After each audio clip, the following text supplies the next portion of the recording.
On PS5 then after a while, you receive an error message on your screen saying, "Can't start the game or app," with an error code number, CE-107883-7. In this guide, I'm going to show you how to resolve the issue mentioned above, so just follow through with the guidelines provided. Method 1. Move the game to the PS5 internal storage. If it's a PS4 game you're trying to play on an external hard drive, you better move it to the PS5 internal SSD and try launching it from there.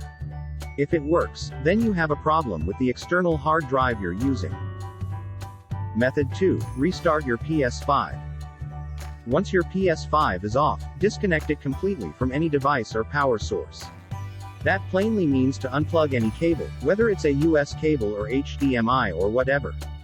Leave your PS5 off for around 3 minutes, then only connect the controller to it. Turn on the PS5 and wait until the system software is completely loaded. Method 3. Re-download. Reinstall your game. The main reason for PS5 error, CE-107883-7, is data corruption within the game you're trying to play. If this is the case, delete that specific game and re-download and reinstall it. Now try to launch it and see whether this has resolved PS5 error, CE-107883-7, or not. Method 4. Update system software. There might be a sort of incompatibility issue between the game and the PS5 system.